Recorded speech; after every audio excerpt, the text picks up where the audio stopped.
তারা এইগুলো আমাদের কাছ থেকে রিসিভ করতেছেন। আমরা চেয়েছিলাম যে সেনাবাহিনী কেউ ওখানে গিয়ে এটা রিসিভ করুন, কিন্তু ওই জায়গাতে অনেক উত্তেজনা একটা পরিস্থিতি হওয়ার কারণে এই জিনিসগুলো লুটপাট হয়ে যেতে পারে সেই ধারণা করে আমরা ওখান থেকে এগুলো ট্রাঙ্কে করে সেফলি এইখানে নিয়ে এসেছি। মোহাম্মদপুর থানা থেকে তারা যেসব অস্ত্র এবং পাশাপাশি যেসব সরঞ্জাম উদ্ধার করেছে সেগুলোই সাজিয়ে রাখছেন এবং এগুলো রাষ্ট্রের জিনিস আবার রাষ্ট্রের কাছেই ফেরত দিবেন, অর্থাৎ বাংলাদেশ সেনাবাহিনীর কাছেই ফেরত দিতে চান তারা।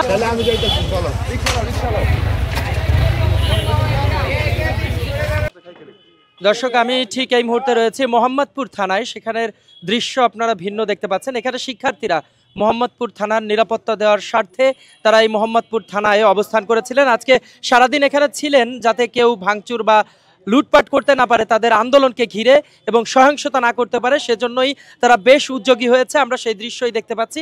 ইতিমধ্যে মোহাম্মদপুর থানা থেকে তারা যেসব অস্ত্র এবং পাশাপাশি যেসব সরঞ্জাম উদ্ধার করেছে সেগুলোই সাজিয়ে রাখছেন এবং এগুলো রাষ্ট্রের জিনিস আবার রাষ্ট্রের কাছেই ফেরত দিবেন, অর্থাৎ বাংলাদেশ সেনাবাহিনীর কাছেই ফেরত দিতে চান তারা।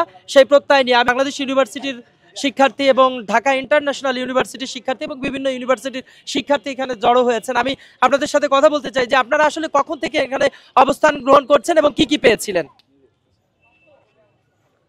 আমরা আজকে সকাল থেকে আমাদের পূর্ব ঘোষিত কর্মসূচি অনুযায়ী আমরা মোহাম্মদপুর বাস স্ট্যান্ডে আমরা ট্রাফিক সমস্যা নিরসনে কাজ করতেছি আজকে সকাল থেকে। পরবর্তীতে আমরা দুপুর 3টে নাগাদ খবর পাই যে আশেপাশের বিভিন্ন বিহারি বা টোকাই যারা আছে তারা মোহাম্মদপুর থানার ভিতরে অরাজকতা সৃষ্টি করতেছে এবং লুটপাট করতেছে, ভাঙচুর করতেছে।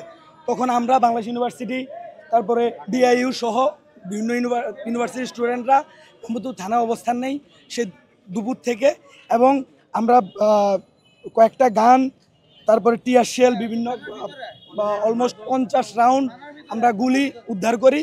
এখন আমরা এই সবগুলো হচ্ছে সাথে ইয়াবাও ছিল। আমরা মূলত হলো থানায় যে আমাদের যখন শুনলাম যে থানায় হলো বিভিন্ন ধরনের টোকাই ছেলে থেকে শুরু করে বিহারি ক্যাম্পের পোলাপান হলো লুটতরাজ করছে, তখন হলো আসছি, আইসা তাদেরকে হলো প্রতিহত করছি। তারা হলো চলে গেছে। তখন থেকে হলো থানা প্রোটেকশনের কাজ করতেছি। তখন প্রায় হলো আনুমানিক 3টা নাগাদ ছিল আর কি। আর আমাদের উদ্ধারকৃত জিনিসগুলোর মধ্যে এ জায়গায় হলো ডেট এক্সপায়ার টিয়ার শেল থেকে শুরু করে যেগুলো 2019 সালে এক্সপায়ার্ড হয়ে গেছে, এরকম হলো 5 থেকে 6টা টিয়ার শেল আছে। প্রচুর পরিমাণ হলো ছোড়া বুলেট আছে, রাবার বুলেট আছে। তারপর কি হলো প্রায় 50 রাউন্ডের মতো হলো কাঁচা বুলেট আছে, যেগুলো হলো আর্মি পর্যায়ে ইউজ করা হয় বা পুলিশ পর্যায়ে ইউজ করার পারমিশন নাই। আর তারপর হলো ভিতরে প্রচুর পরিমাণ জিনিসপত্র এখনো অরক্ষিত অবস্থায় আছে। তো কর্তৃপক্ষের দৃষ্টি আকর্ষণ করছি যে তারা সেনাবাহিনী হোক, বিজিবি হোক, যাদের মাধ্যমে হোক এই জিনিসগুলো খুব শীঘ্রই উদ্ধার করে নিয়ে যাওয়া।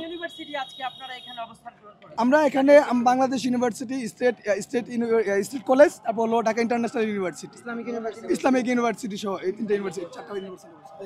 আমি এখানে শুনতে পেলাম জগন্নাথ ইউনিভার্সিটির এক শিক্ষার্থীও আছেন, অর্থাৎ স্কুল কলেজের সব পর্যায়ের শিক্ষার্থীরা, মূলত ঢাকা আইডিয়াল কলেজও আছে, অর্থাৎ স্কুল কলেজ সব পর্যায়ের শিক্ষার্থীরা আজকে এখানে অবস্থান গ্রহণ করছেন।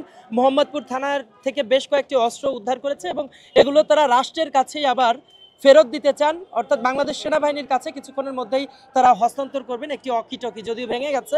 আমরা এখানে যথেষ্ট পরিমাণের সরকারি যেসব রাষ্ট্রীয় যেসব সম্পদ সেসব উদ্ধার করেছেন সেসবই আমরা দেখতে পাচ্ছি। দর্শক, কালের কণ্ঠ থেকে আপনাদের সাথে যুক্ত ছিলাম মোহাম্মদপুর থানা থেকে আমি ইখলাসুর রহমান। আপনারা নিশ্চয়ই দেখতে পাচ্ছেন মোহাম্মদপুর থানা পুরে একেবারেই সামনের দিকটা অন্যরকম একটি অবস্থা, মনে হচ্ছে যুদ্ধ বিধ্বস্ত কোনো এলাকা। তবে এই মোহাম্মদপুর থানাকে সুরক্ষা দিতে আমরা একদল যুবক তরুণ শিক্ষার্থীদের দেখতে পাচ্ছি, তারা মূলত এখানে অবস্থান গ্রহণ করেছেন।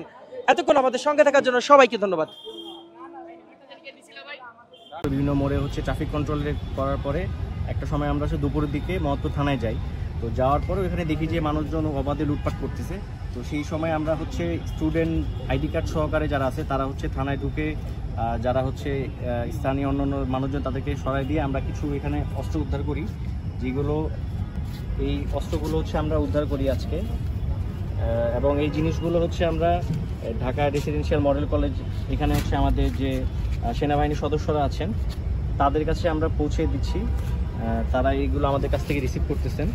আমরা চেয়েছিলাম যে সেনাবাহিনী কেউ ওখানে গিয়ে এটা রিসিভ করুন, কিন্তু ওই জায়গাতে অনেক উত্তেজনা একটা পরিস্থিতি হওয়ার কারণে এই জিনিসগুলো লুটপাট হয়ে যেতে পারে সেই ধারণা করে আমরা ওখান থেকে এগুলোই ট্রাঙ্কে করে সেফলি এইখানে নিয়ে এসেছি এবং আমাদের যে সেনাবাহিনী ভাইরা আছেন তাদের কাছে আমরা এটি পৌঁছে দিয়ে গেছি।